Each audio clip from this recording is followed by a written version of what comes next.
मिरज विद्यार्थी संघाच्या या वर्षीच्या 101व्या व्याख्यानमालेचं समारोपाचं व्याख्यान आज सादर होणार आहे। आजचे आपले प्रमुख वक्ते अखिल भारतीय मराठी साहित्य संमेलनाचे विद्यमान अध्यक्ष माननीय श्रीयुत विश्वासराव पाटील आज आपल्याला लाभलेले आहेत। संस्थेच्या वतीने आणि आपणा सर्वांच्या वतीने मी त्यांचे सहर्ष स्वागत करीत आहे।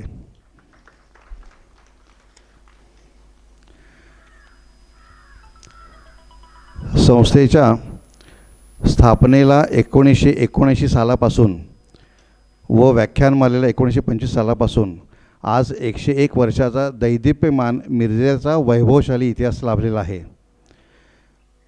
या सर्वांमध्ये संस्थेच्या स्थापनेपासून ते आज तागायत असंख्य कार्यकर्ते, आपणासारखे श्रोतृवर्ग की ज्यांनी आपली परंपरा जोपासलेली आहे, या सर्वांचे मी संस्थेच्या वतीने स्वागत करतो। आपल्या संस्थेचे कार्यवाह श्रीयुत अशोक तुळपुळे यांना मी विनंती करतो की त्यांनी स्वागत आणि प्रास्ताविक करावे। 1-2 मिनटं त्या अगोदर मी आपला आजच्या कार्यक्रमाचा विषय सांगतो। सुरुवातीला स्वागत आणि प्रास्ताविक, पाहुण्यांचा परिचय, त्यानंतर आपल्या आजच्या आदरणीय पाहुण्यांचे स्वागत आणि सत्कार, प्रमुख पाहुण्यांचे व्याख्यान होईल, त्यानंतर आभार प्रदर्शन आपल्या अध्यक्ष डॉक्टर BT कोंडे सर करतील, त्यानंतर वंदे मातरम होईल, त्याच्यानंतर आपण पहिल्या पुष्पाच्या वेळेला जे ध्वजारोहण केलेलं आहे त्याचं ध्वजावतरण आज होईल, त्यानंतर पसायदान होऊन आपला कार्यक्रम संपेल। कृपया सर्वांनी अशीच उपस्थिती लावावी। यानंतर मी तुळपुळेंना विनंती करतो की त्यांनी स्वागत आणि प्रास्ताविक करावं। धन्यवाद। नमस्कार। मिरज विद्यार्थी संघाच्या 101व्या वसंत व्याख्यानमालेच्या आजच्या समारोपाच्या व्याख्यानासाठी उपस्थित सर्व रसिक आणि जाणकार श्रोते आणि अखिल भारतीय मराठी साहित्य संमेलनाचे अध्यक्ष विश्वास पाटील, पानिपतकार विश्वास पाटील यांचं मी मनपूर्वक स्वागत करतो। गेले 13 दिवस चाललेल्या या ज्ञानयज्ञाची सांगता आज संमेलनाध्यक्षांच्या व्याख्यानाने होणार आहे। गेली अनेक वर्षे आपल्या या व्याख्यानमालेचे उद्घाटन अखिल भारतीय मराठी साहित्य संमेलनाच्या अध्यक्षांच्या व्याख्यानानं होत असतं, पण यावर्षी श्री विश्वास पाटील सरांना काही शासकीय कार्यक्रमासाठी वेळ देणे आवश्यक असल्यामुळे त्यांनी आपल्याला समारोपासाठी वेळ दिला आणि त्याप्रमाणे ते या व्यासपीठावर उपस्थित झाले आहे। 1990 साली ते मिरजेमध्ये प्रांत म्हणून काम करत होते। त्यावेळेला वसंत व्याख्यानमालेच्या 66व्या वर्षी वक्ते म्हणून ते या ठिकाणी व्यासपीठावर आलेले होते। त्यावेळेचा त्यांच्या व्याख्यानाचा विषय होता पानिपत, इतिहास आणि कादंबरी। मला नेमकं आठवतं आहे की आम्ही एक दोन कार्यकर्ते आणि वसंतराव आगाशे त्यांच्याबरोबर प्रांत ऑफिसच्या त्यांच्या केबिनमध्ये व्याख्यानमालेचे निमंत्रण द्यायला गेलो होतो आणि त्यावेळेला जवळजवळ तासभर मन मोकळ्या त्यांनी आमच्याशी गप्पा मारल्या होत्या. अर्थात आम्ही ऐकायचं काम केलं, वसंतराव आणि ते बोलत होते. मिरजेत प्रांत असताना ते व्याख्यानमालेत वक्ता म्हणून आले होतेच, पण एक दोन वेळा संस्थेमध्ये आणि वसंतरावांच्या घरी देखील त्यावेळेला ते आलेले मला आठवत आहे आणि मी तिन्ही वेळेला त्या ठिकाणी उपस्थित होतो. आज या जुन्या आठवणींना त्यांच्या येण्यानं उजाळा मिळाला आहे. कोल्हापूर जिल्ह्यातील नेरले येथे जन्मलेले श्री विश्वास पाटील सर हे भारतीय प्रशासकीय सेवेतील माजी अधिकारी असून शिर्डी आंतरराष्ट्रीय विमानतळाच्या उभारणीत त्यांनी महत्त्वपूर्ण भूमिका बजावली आहे. मराठी साहित्य विश्वात ते पानिपतकार म्हणून प्रामुख्याने ओळखले जातात. पानिपत, महानायक, संभाजी, शिवाजी महाराज, शिवाजी महासम्राट यासारख्या प्रचंड लोकप्रिय कादंबऱ्यांचे त्यांनी लेखन केले आहे. त्यांचा पाश्चात्य सिनेसृष्टीशी संबंधित not gone with the wind हा ग्रंथ प्रसिद्ध आहे. या ग्रंथातील गॉडफादर या चित्रपटाचे त्यांनी केलेले समीक्षण हा चित्रपट समीक्षणाचा एक उत्तम नमुना आहे. त्यांच्या नुकत्याच प्रसिद्ध झालेल्या the great Kanchana royal circus या कादंबरीत सर्कस विश्वाचे प्रत्ययकारी चित्रण आहे. झाडाझडती, पांगेरा आणि लस फॉर लालबाग या सामाजिक कादंबऱ्यातून त्यांनी धरणग्रस्त व कष्टकऱ्यांचे जीवन, त्यांचे प्रश्न अतिशय ताकदीने मांडलेले आहे. झाडाझडती या कादंबरीसाठी त्यांना साहित्य अकादमीचा पुरस्कार प्राप्त झालेला आहे. प्रियदर्शनी राष्ट्रीय पुरस्कार, आसामचा इंदिरा गोस्वामी पुरस्कार आणि महाराष्ट्र शासनाचे विविध साहित्य पुरस्कार त्यांना लाभले आहेत. मराठी साहित्य सेवेसाठीचा सर्वोच्च पुरस्कार म्हणजे त्यांना मिळालेला यावर्षी सातारा येथे संपन्न झालेल्या 99व्या अखिल भारतीय मराठी साहित्य संमेलनाचे अध्यक्ष. मी पुन्हा एकदा श्री विश्वास पाटील यांचे हार्दिक स्वागत करतो. त्यांच्या आजच्या व्याख्यानाचा विषय आहे मी आणि माझ्या कादंबऱ्या, पानिपत ते ग्रेट कांचना सर्कस. माझं हे थोडंसं लांबलेलं प्रास्ताविक मी आणखी 1-2 मिनटं आपला वेळ घेणार आहे. आपण सगळ्यांनाच परिचित आहात की आपण गेली 3 वर्ष जास्तीत जास्त पुस्तके वाचा ही सुट्टीत मुलांसाठी आणि सर्व वयोगटातील पालकांसाठी आणि महाविद्यालय विद्यार्थ्यांसाठी ही स्पर्धा घेत आहोत. या स्पर्धेचा कालावधी 20 एप्रिल ते 30 जुलै 2026 असा आहे. प्रत्येक विद्यार्थ्याने कमीत कमी 10 पुस्तके वाचणे अपेक्षित आहे. प्रत्येक स्पर्धकाला संस्थेतर्फे एक वही देण्यात येते. त्या वहीमध्ये स्पर्धकांनी वाचलेल्या पुस्तकांची नोंद व पुस्तकाविषयी थोडक्यात गोषवारा लिहिणे अपेक्षित आहे. स्पर्धेचा कालावधी पूर्ण झाल्यावर स्पर्धकांनी आपली वही संस्थेत जमा करणे आवश्यक आहे. त्यातील गोषवारा तपासून त्यामधून पारितोषिक पात्र विजेते निवडण्यात येणार आहेत. हे स्पर्धेचे नियम सर्वांना लागू आहेत. त्याशिवाय मोठा गट आणि खुला गट जो आहे त्याच्यासाठी एक स्वतंत्र नियम आहे. मोठा गट आणि खुल्या गटातून या स्पर्धेत सहभागी होणाऱ्या स्पर्धकांनी आपल्या वाचनालयातील महाराष्ट्र चरित्र ग्रंथमाला संच गंधर्ववेद प्रकाशन यांनी प्रकाशित केलेली 19व्या आणि 20व्या शतकातील बुद्धिवान, प्रतिभावान आणि कर्तबगार मराठी व्यक्तींची चरित्रेच फक्त वाचायची आहेत. या संचात 66 पुस्तके आहेत. जास्तीत जास्त चरित्रग्रंथ स्पर्धकांनी वाचावेत अशी अपेक्षा आहे. स्पर्धेचा कालावधी मी मगाशी सांगितला की 20 एप्रिल ते 30 जुलै आहे. अजूनही आपण यामध्ये भाग घेऊ शकता. आपण आपल्या मुलांना, सर्व वयोगटातील पालकांना, महाविद्यालयीन विद्यार्थ्यांना या स्पर्धेमध्ये भाग घेण्यासाठी प्रोत्साहित करावं. संस्थेनं 15 ऑक्टोबर 2021पासून ग्रंथालय तुमच्या दारी अर्थात घरपोच पुस्तक सेवा ही सेवा सुरू केलेली आहे.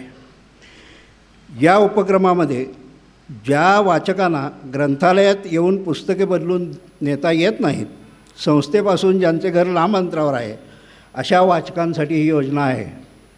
मी पुन्हा पुन्हा दर कार्यक्रमामध्ये का सांगतो हे, की आपल्या संस्थेमध्ये 50,000च्या वर पुस्तकं आहेत. ती पुस्तकं वाचली गेली पाहिजेत आणि आपली संस्थेची जबाबदारी आहे की आपण वाचन संस्कृती वाढवणे आणि ती वृद्धिंगत करणे. त्यासाठी म्हणून या निरनिराळ्या ज्या योजना आपण करतो त्यामध्ये आपण सहभाग घेताच, पण आणखी घरपोच सेवेला जास्तीत जास्त प्रतिसाद मिळावा या दृष्टीनं मी ही योजना आपल्यासमोर मांडली. माझं हे लांबलेलं निवेदन मी थांबवतो आणि पुढील सूत्र श्रीकांत कुलकर्णी सरांच्याकडे सोपवतो. धन्यवाद अशोक तोडकरी सर. मोठ्या माननीय मान्यवर महनीय व्यक्तीचं थोडक्यामध्ये परिचय करून देणं हे एक आव्हान असतं. ते आपण सहजरित्या पेलेलं आहे असं मला वाटतं. यानंतर आपल्या संस्थेचे अध्यक्ष माननीय डॉक्टर BT कुळणे सर यांना मी विनंती करतो की आता आपल्या प्रमुख वक्त्यांचं त्यांनी स्वागत व सत्कार करावा. पुष्पगुच्छ, मानचिन्ह, श्रीफळ आणि पुस्तक रूपाने आपण त्यांचा सत्कार करीत आहोत.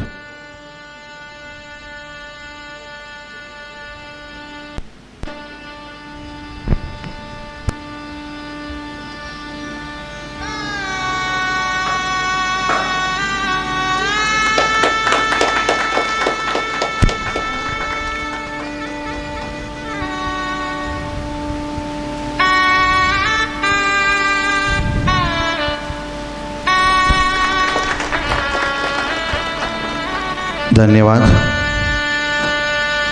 यानंतर एक 2 मिनिटं उद्घोषणा होईल.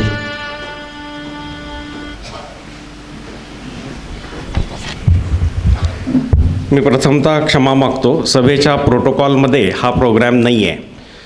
कालच आपण सर्वांना विनंती केली होती की वसंत व्याख्यानमाला ही आपल्या उपस्थितीमुळं आणि आपल्या मोलाच्या आर्थिक सहकार्यामुळं लाभते आहे. 2 देणग्या प्राप्त झाल्या आहेत, मी आपल्यासमोर ठेवतो. श्रीयुत दिलीप रघुनाथ इनामदार व कुटुंबीय यांचेकडून कैलासवासी नलिनी इनामदार यांचे स्मरणार्थ वसंत व्याख्यानमालेस 11,000 रुपयाची आज देणगी प्राप्त झाली आहे. त्याचप्रमाणे विजय रघुनाथ वाटवे यांचेकडून ₹500ची देणगी ही प्राप्त झालेली आहे. आज शेवटचा दिवस आहे म्हणून मी पुन्हा अनाऊन्स करतो आहे. धन्यवाद. धन्यवाद आकाश सर. आजच्या आपल्या व्याख्यानमालेचे 14वे पुष्प आता पाटील सर गुंफणार आहेत.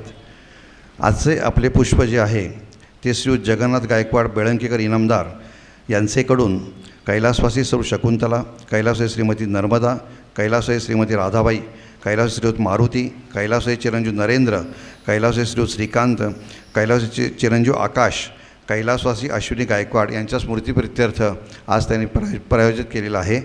यानंतर आजचे आपले प्रमुख पाहुणे श्रीयुत विश्वासराव पाटील सर यांना मी विनंती करतो की त्यांनी आपल्या व्याख्यानास सुरुवात करावी. त्यांच्या व्याख्यानाचा विषय आहे मी आणि माझ्या कादंबऱ्या, पानिपत ते ग्रेट कांचना सर्कस. आपण सुरू करायची विनंती करतो. धन्यवाद.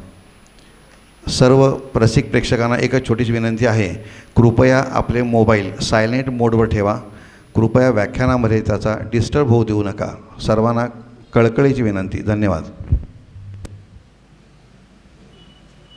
आज या व्याख्यानमालेमध्ये आणि मिरज शहरामध्ये आणि या संस्थेमध्ये तुमच्यासमोर काही मुद्दे मांडण्यासाठी मी उभा आहे.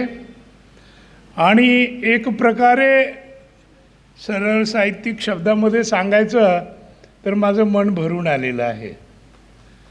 याचं कारण असं की आपल्या आवडत्या आणि ज्या गावाने आपल्याला उदंड नव्हे तर बक्कळ असे आशीर्वाद दिले, ज्या भूमीमध्ये 2-3 वर्ष मला राहण्याचा योग आला, त्या पवित्र भूमीमध्ये येऊन 35 वर्षानंतर जवळपास तुमच्या समोर या व्याख्यानमालेमध्ये बोलताना मला आनंद होतो आहे.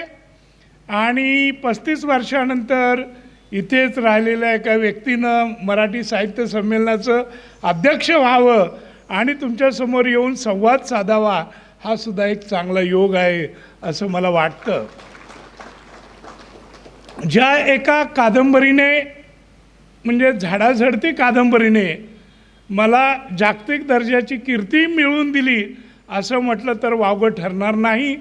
कारण 2-3 महिन्यापूर्वी इंग्रजीतल्या एका मोठ्या नियतकालिकामध्ये अमेरिकेचा कवी स्कॉट इझेल या नावाचा मॉडर्न कवी, त्यांनी झाडाझडतीचं अ डर्ज फॉर डॅम्ड हे भाषांतर वाचलं आणि पुनर्वसनाच्या विषयावरची जगातली सर्वश्रेष्ठ कादंबरी मी वाचलेली आहे आज, असं झाडाझडतीबद्दल त्यांनी लिहिलं.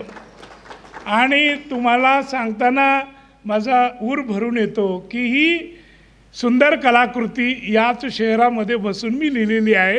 किल्ल्यामधल्या प्रांताच्या बंगल्यामध्ये बसून मी ही कादंबरी लिहिलेली आहे. त्यामुळे तुमच्यासमोर येऊन बोलताना मला खरोखर विशेष आनंद वाटतो. खूप मिरजेच्या स्मृती आहेत. इथले व्ही बाबासाहेब नावाचे कॅमेरामन दिलीप कुमारचे, त्यांची माझी ओळख झाली. पुढे मी मुंबईला फिल्म सिटीला गेलो आणि बाबासाहेबांमुळं माझी आणि दिलीप कुमारांची मैत्री झाली. मी 3.5-4 वर्ष दिलीप कुमारच्या सहवासात होतो आणि कलिंगा नावाचा तो सिनेमा जे दिग्दर्शित करत होते त्याचा असिस्टंट डायरेक्टर म्हणून दिलीप कुमारसारख्या मनुष्याच्या हाताखाली 3.5 वर्ष काम करायचा मला योग आला. मला वाटतंय जुन्या पिढीतला माहिती आहे की दिलीप कुमार म्हणजे काय चीज होती. तर अशा संपन्न सुसंस्कृत भूमीमध्ये आणि या संस्थेमध्ये मी आलो.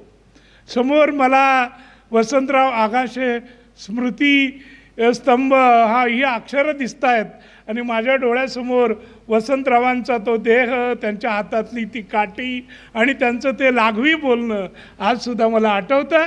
आणि मी ज्या वेळेला इथे होतो त्याच वेळेला या संस्थेमध्ये ज्येष्ठ लेखक पु ल देशपांडे आणि महाकवी कुसुमाग्रज हे दोघं येऊन गेलेले होते. त्यांनी भेट दिलेली होती आणि इथून कुसुमाग्रज पानिपतकारांचं टेबल बघायचं म्हणून माझ्या घरी किल्ल्यामध्ये येऊन 1-1.5 तास येऊन बसून गेले होते. तर अशा ह्या सगळ्या स्मृती माझ्या मनामध्ये दाटून येत आहेत. तसं पाहिलं तर सातारच्या साहित्य संमेलनामध्ये सुद्धा मी बोललो, अनेक ठिकाणी बोललो की साहित्य आणि पाटील हे आडनाव तेवढं फारसं काही एकत्र जुळत नाही. कारण पाटील म्हणजे कसं 3 फड डोळ्यासमोर येतात, उसाचा फड, तमाशाचा फड आणि कुस्त्याचा फड. पण मित्रहो, हा पाटील या तिन्ही फडामध्ये कुठेही रमला नाही. मी रंगलो ते शब्दांच्या फडामध्ये आणि 1988 पासून माझं हे शब्दांचं गुऱ्हाळ तसंच सुरू आहे. आणि त्याला जो तुम्ही भरभरून प्रतिसाद देत आहात, मला आठवतं की लेखक होण्यासाठी मी या कथा कादंबऱ्या लिहिल्या. कशा लिहिल्या किंवा त्याच्या पाठीमागची पार्श्वभूमी, प्रेरणा, स्फूर्ती, काही आठवणी, काही स्पंदनं तुमच्यासमोर मांडायचा प्रयत्न करतोय. लेखक व्हावं अशी कोणतीही बॅकग्राऊंड माझ्या वाट्याला नव्हती. गाव माझं आजसुद्धा वारणेच्या काठावरचं, आजसुद्धा त्या भव्य गावाची लोकसंख्या फक्त 1600 आहे. आणि त्या गावामध्ये मॅट्रिक होणारा पहिला मुलगा मी. आणि माझी शाळा भरायची ती मारुतीच्या मंदिरात. 5 विद्यार्थी होते 7वीला. आणि अशा परिस्थितीमध्ये त्या गावामध्ये शिकलो, छोट्याशा गावामध्ये. पण या छोट्याशा गावानं मला मोठासा वारसा दिला, हे मला विसरून चालणार नाही. कारण निसर्ग म्हणजे काय, त्या काळात वारणेला पूर आला की 4 महिने आमच्या गावाला जायला रस्ता नसायचा. आणि मग त्या 4 महिन्यामध्ये कोणी डॉक्टर नसायचा, हाल व्हायचे.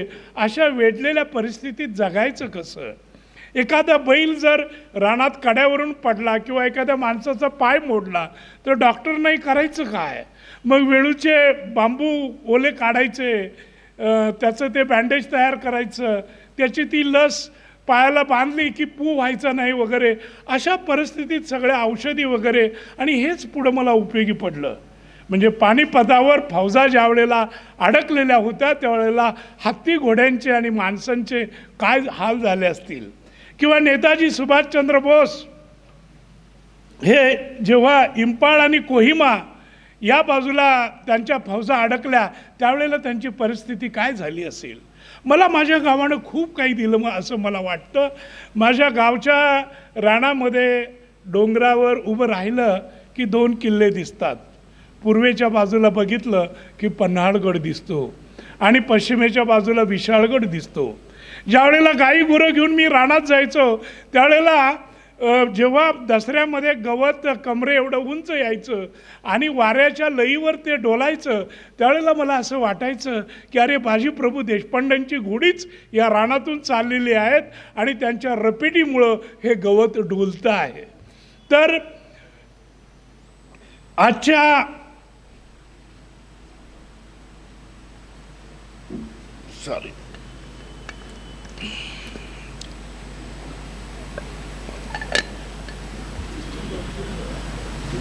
आजच्या आधुनिक सोयी सवलतीच्या दृष्टीनं मला जर काही मिळालं नाही तर त्या गावानं मला उदंड दिलेलं होतं. मला आठवतं की एकदा आमचा कवितेचा तास सुरू होता. गुरुजी म्हणाले कविता म्हणा. मग त्या काळातल्या कविता कोणी म्हणालं लाडकी बावली होती माझी एक, धुमपटा लेझिम चाले जोरात वगैरे या कविता सुरू होत्या. मला गुरुजी म्हणाले पाटील बोला कविता. मी कानावर हात ठेवला आणि सुरू केलं. नेसली ग बाई चंद्रकळा टिपक्याची, तिरपी नजर माझ्यावर या सावळ्या हरीची, शिटी मारून करतो गोळा गोपाळांचा मेळा, राधिकेला मिठी मारतो आवळून धरतो गळा. गुरुजी म्हणाले पाटील थांबा थांबा, अहो हा कवितेचा तास आहे, ही तमाशाची कणात नाही आहे. तुम्ही काय या लावण्या सुरू केलेले आहेत. आणि गुरुजींनी मला शाळेतून हाकलून दिलं. माझे चुलते रानातून आलेले. त्या काळात वारणेच्या काठावर रानात सहज भाला घेऊन जायची पद्धत होती. ती भाल्याची काठी घेऊन गुरुजी आले.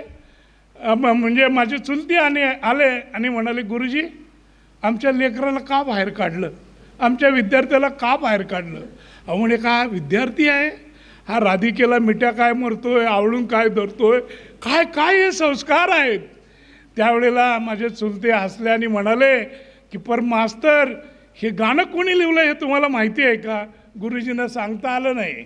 आमचे चुलते म्हणाले अहो मास्तर हे काव्य संत एकनाथांचं आहे आणि ज्या शाळेमध्ये संत एकनाथांचं काव्य चालत नाही ती शाळाच आम्हाला नको, असं बहारदार उत्तर माझ्या चुलत्यांनी दिलेलं होतं.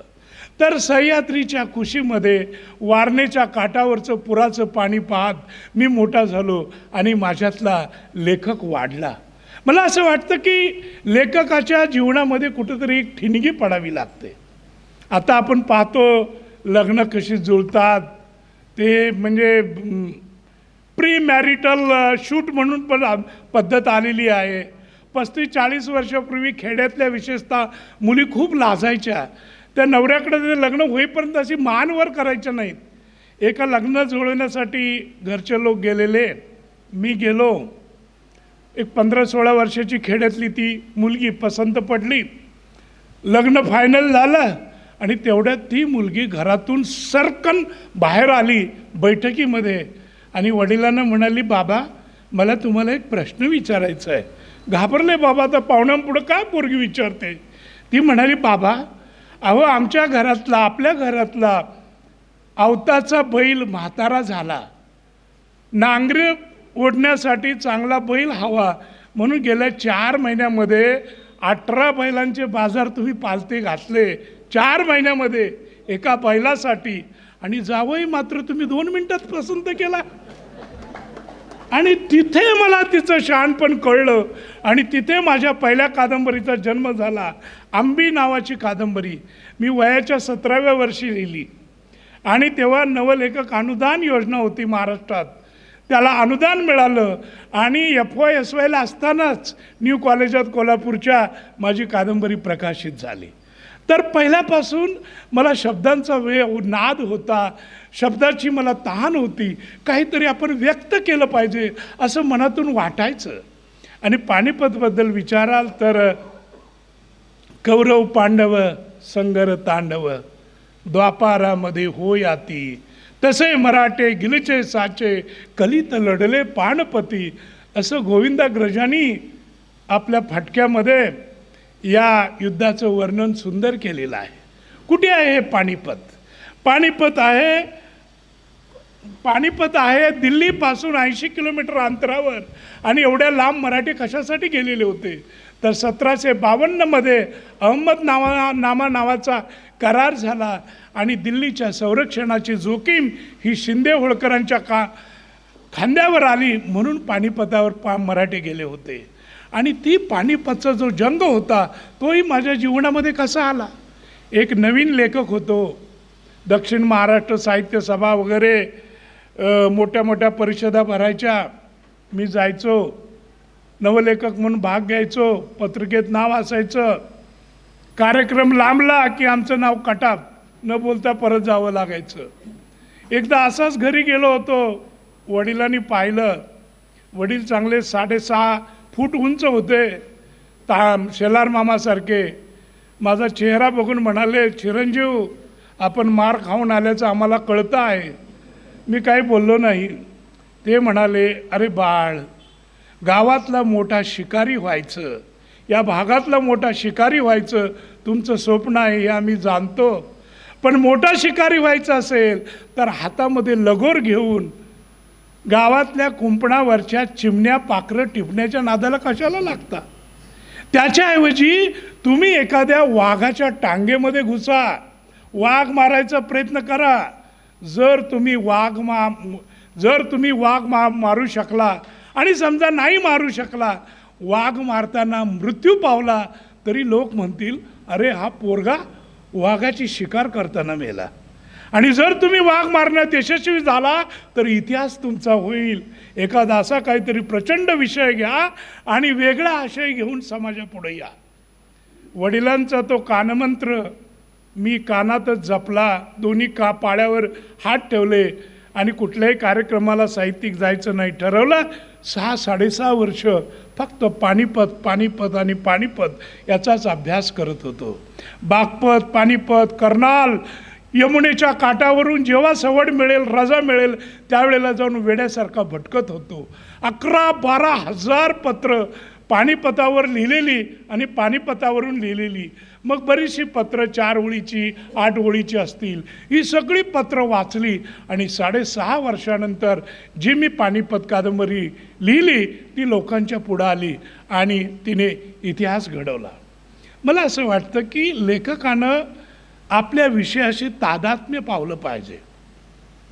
जेव्हा मी पुण्यात कादंबरी लिहित होतो, सायंकाळी रात्री झोपायच्या आधी नाटकातल्यासारखं अहमद शाह अब्दाली एका बाजूला उभा आहे, भाऊसाहेब दुसऱ्या बाजूला उभे आहेत, ते डायलॉग बोलत आहेत, संवाद साधतायत, असं म्हणून नाटकातल्यासारखं 12-12:30पर्यंत माझं चालायचं.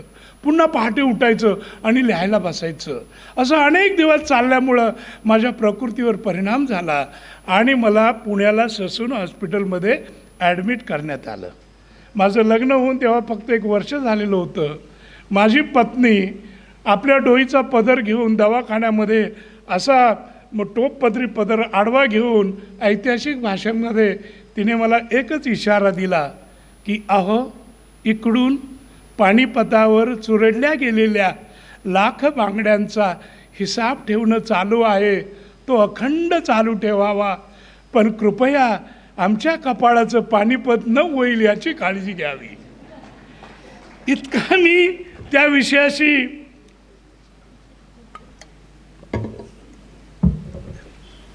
तादात्म्य पावलं होतं. शेवटी पानिपताबद्दल अनेकांचा आजही जो आक्षेप असतो तो आक्षेप हा आहे की पानिपत ही जिंकलेली लढाई आहे की हरलेली लढाई आहे. पानिपतला मी ज्या वेळेला गेलो त्यावेळेला पानिपतचं स्मारक उसाच्या शेतामध्ये होतं. ते शोधायला मला 2 दिवस लागले. पानिपतावर नवा आशय टाकणारी मी कादंबरी लिहिली आणि ही कादंबरी एवढी गाजली, एवढी पारितोषिकं मिळाली.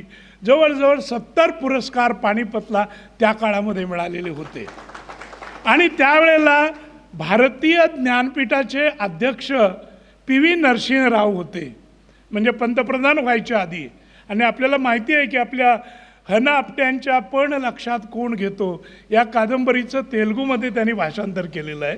आणि ते तेलुगूतले मोठे विद्वान, त्यांनी हेरवाडकरांचं महाराष्ट्र टाइम्समधलं पानिपतचं परीक्षण वाचलं, कौतुकानं पानिपत मागवली, वाचली आणि त्यांनी सांगितलं ही ताबडतोब भारतीय ज्ञानपीठानं हिंदीमध्ये आणली पाहिजे.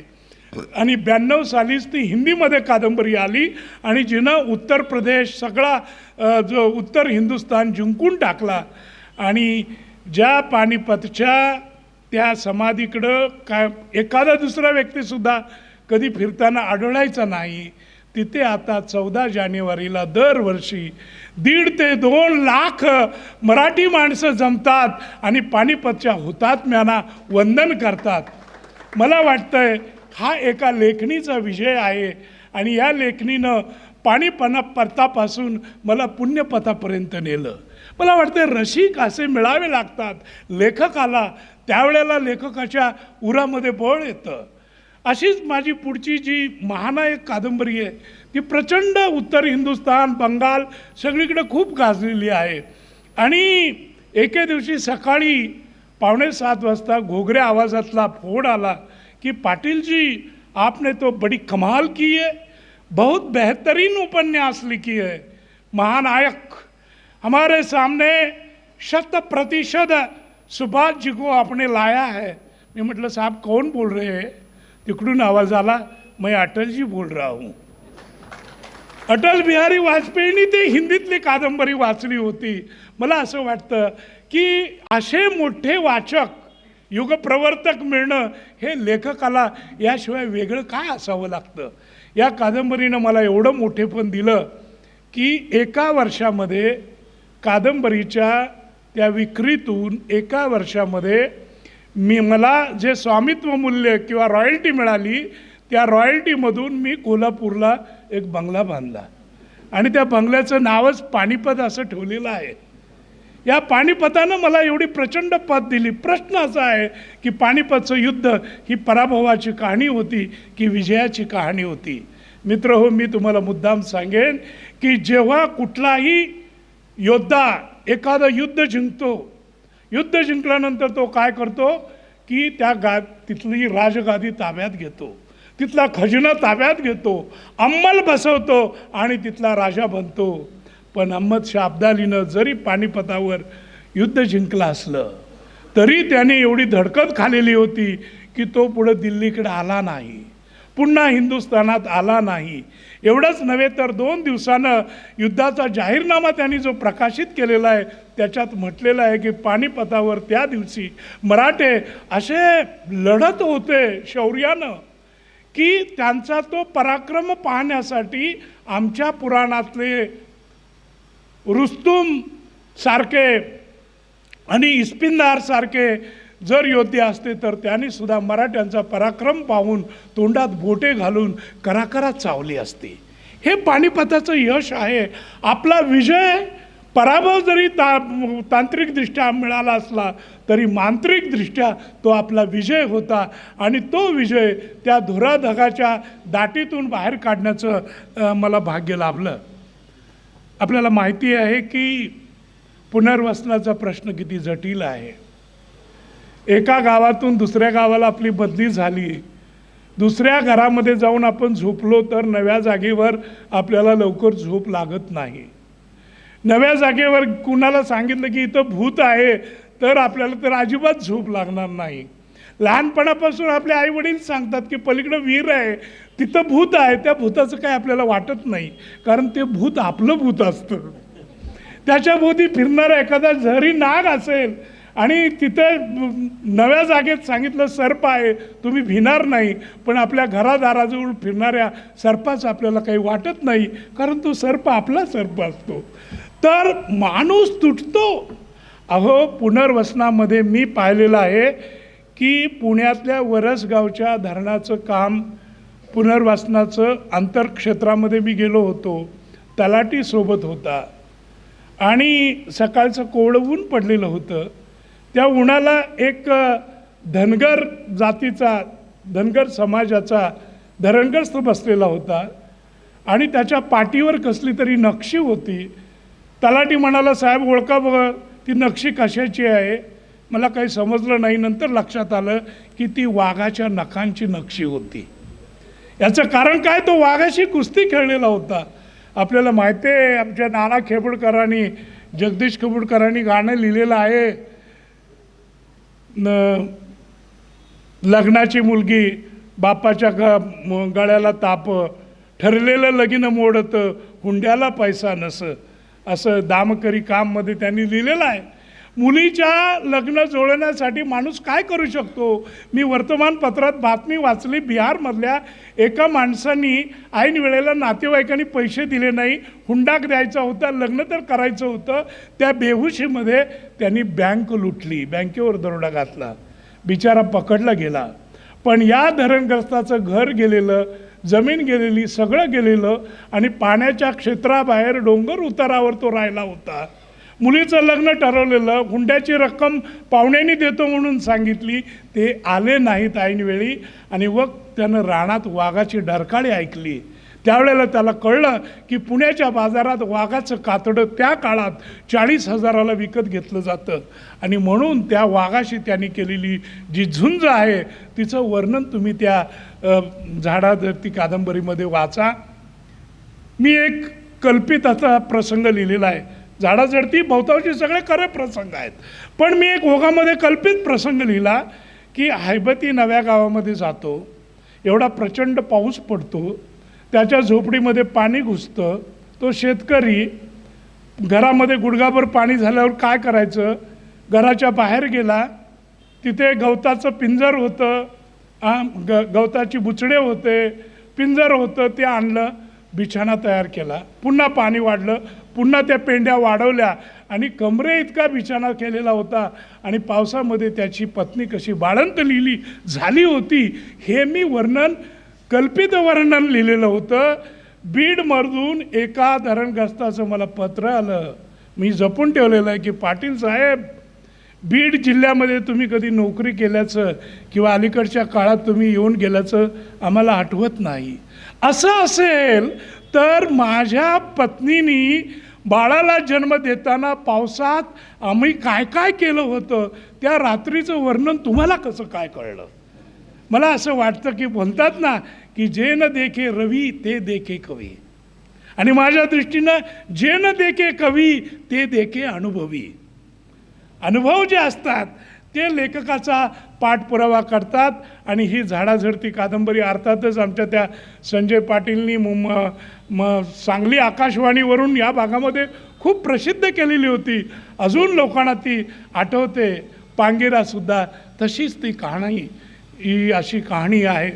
मला असं वाटतं की जिथं पुरुषांचा महापराक्रम दिसतो तिथे माझी लेखणी धाव घेते, राष्ट्राच्या अभिमानासाठी धावून जाते. त्याचप्रमाणे ती कष्टकऱ्यांच्या अश्रूंची आणि कष्टांची संगत करते असं म्हटलं तर वावगं ठरणार नाही.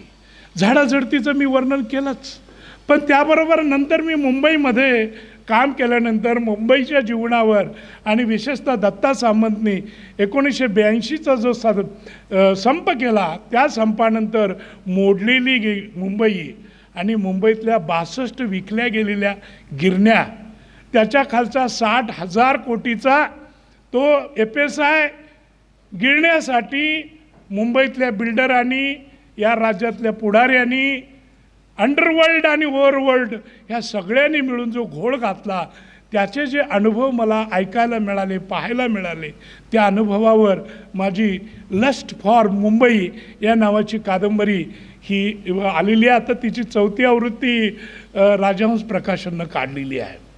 26/11ला जो मुंबईवर मोठा अटॅक झाला त्या अटॅकमध्ये माझा एक पोलीस अधिकारी मित्र विजय साळसकर होता आणि विजय साळसकरनी विशेषतः या गिरण्या विकताना गँगस्टर आणि पुढारी आणि बिल्डर यांच्यात कसे कसे व्यवहार झाले याची कहाणी मला सांगितलेली होती. बऱ्याचशा अंतर्गत गोष्टी, आतल्या गोष्टी सांगितल्या होत्या, त्या सगळ्यांचा पुरेपूर वापर मी केलेला आहे. योगायोगानं या डोंगरपट्ट्यातली अनेक गावं मुंबईच्या गिरण्यावर अवलंबून असायची. माझे 2 सख्खे चुलते हे मुंबईमध्ये गिरणी कामगार म्हणून आयुष्य त्यांनी काढलं आहे.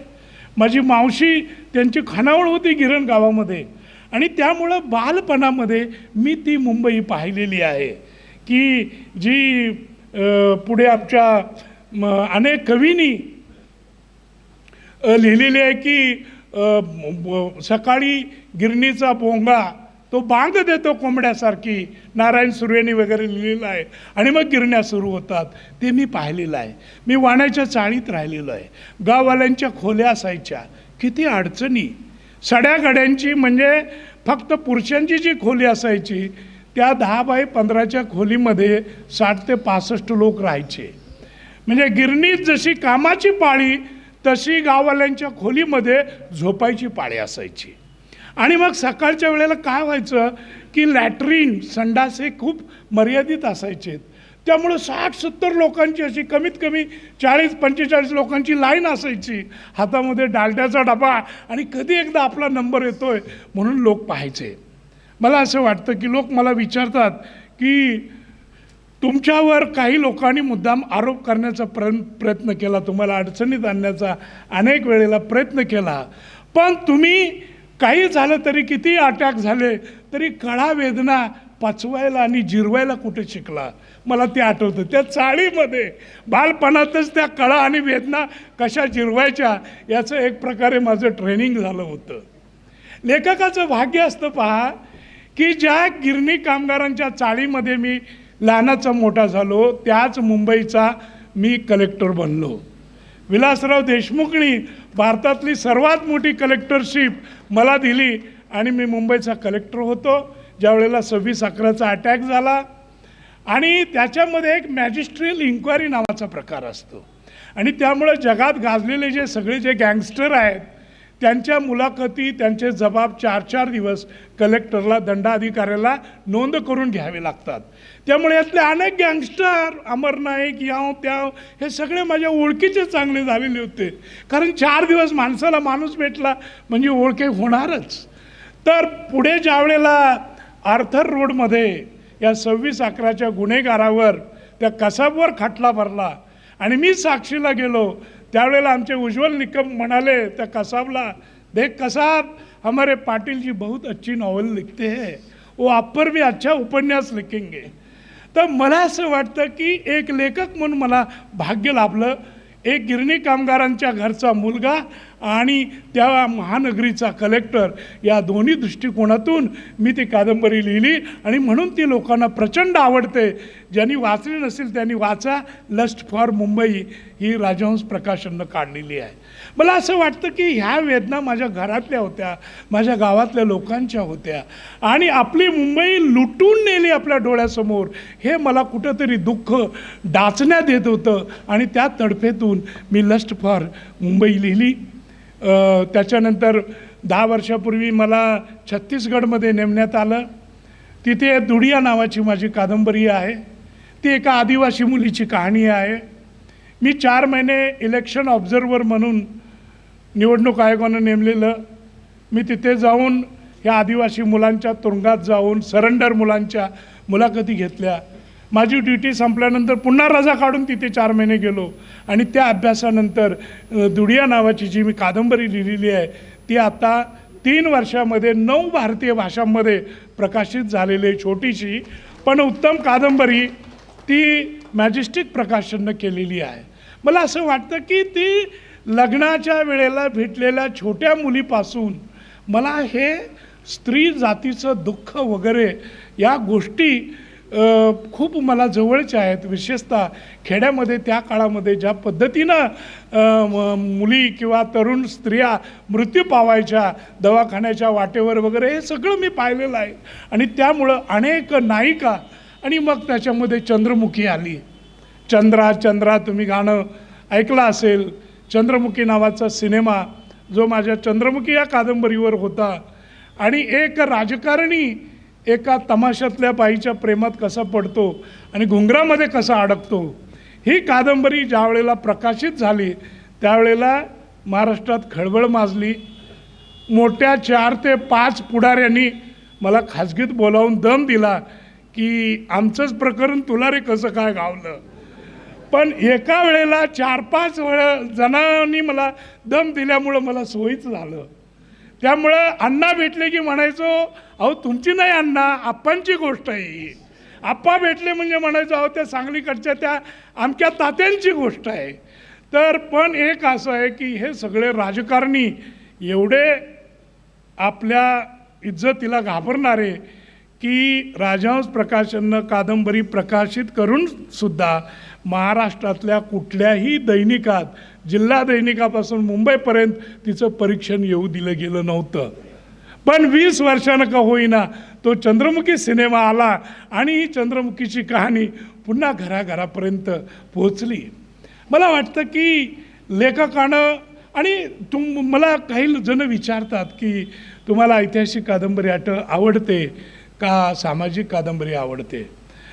मित्रहो, मी तुम्हाला सांगेन की ग्रंथालयातल्या वर्गवारीसाठी ऐतिहासिक किंवा सामाजिक अशी आपण वर्गवारी करतो. पण मला जर विचाराल तर कोणतीही गोष्ट ही माणसाची गोष्ट असते. ती त्याच्या ईर्षेची, त्याच्या लढाईची, त्याच्या जिद्दीची, त्याच्या जगण्या मरण्याची, त्याच्या सत्वाची तत्वाची कहाणी असते. आणि मग तो मनुष्य महाभारत काळातला असू दे किंवा आधुनिक युगातला असू दे, शेवटी ही माणसांची कहाणी म्हणून तिच्याकडं मी पाहतो. आणि ऐतिहासिक कादंबरी असेल तर मी काही वर्ष, काही महिने त्या ऐतिहासिक मूडमध्ये राहतो. सामाजिक असेल तर सामाजिक प्रभागामध्ये. म्हणजे कसं की एखाद्या नव्या गावामध्ये जाऊन मुक्काम करायचा, मग त्या नव्या गावातली शेती काय, पिकं काही, वारा कसा, मित्र कसे, याचा जसा आपण अनुभव घेतो तसा प्रत्येक कलाकृतीबरोबर मी अनुभव घेतलेला आहे. आणि माझ्या साहित्यिक कलाकृतीमध्ये मी एक सुंदर चरित्र अलीकडच्या काळात लिहून झालं आणि ते म्हणजे अण्णाभाऊंची दर्दभरी दास्तान. मला वाटतं अण्णाभाऊ साठे हे सांगली जिल्ह्यातले आपल्या वाटेगावचे, पण त्यांच्या साहित्याचं सत्व आणि तत्त्व ज्या पद्धतीनं मराठी समीक्षकांनी मांडायला पाहिजे होतं त्या पद्धतीनं मांडलं नाही. आणि त्या बाबतीतसुद्धा मला काम करायची संधी मिळाली आणि मी भारताच्या पटलावर सिद्ध करून दाखवलं की अण्णाभाऊ साठे म्हणजे फक्त दरोडेखोरीच्या कथा लिहिणारा लेखक नव्हे, तर अण्णाभाऊंनी एकूण 164 कहाण्या लिहिलेल्या आहेत. त्याच्यामध्ये स्त्रियांचं जीवन चितारणाऱ्या 65 कथा आहेत. मग पालावरच्या पोरीपासून ते घरंदाज माझघरापर्यंतच्या असा सगळा मोठा विस्तार आहे. आणि मग मी भारतीय साहित्यामध्ये हे सिद्ध करून दाखवलं की मुंशी प्रेमचंद आणि शरदचंद्र यांच्यानंतर स्त्री जातीच्या जीवनाला आणि जगण्याला हात घालणारा महान लेखक म्हणून तुम्हाला अण्णाभाऊ साठ्यांकडे बघावं लागेल. आणि हे सगळ्या मोठ्या मोठ्या टीकाकारांनी मान्य केलं. अनुभव अनेक येतात, वाचक अनेक भेटतात. मित्रहो, नेताजी सुभाषचंद्र बोस यांचे 2 नातेवाईक म्हणजे एक मित्र ताराशंकर बंदोपाध्याय सहअध्यायी आणि त्यांचा भाचा विष्णू डे मोठा कवी, ह्या दोघांना ज्ञानपीठ पुरस्कार मिळालेला आहे. पण बंगालमध्ये सुद्धा नेताजींच्यावर उत्तम कादंबरी एखादी झालेली नव्हती आणि म्हणून नेताजींवर कादंबरी लिहिण्याचं मी आव्हान स्वीकारलं. त्याच्यामध्ये गाळलेल्या जागा होत्या, पुरेशी माहिती नव्हती. त्यामुळं अगदी जर्मनीपासून जपानपर्यंत मी प्रवास केला नेताजींच्या शोधासाठी.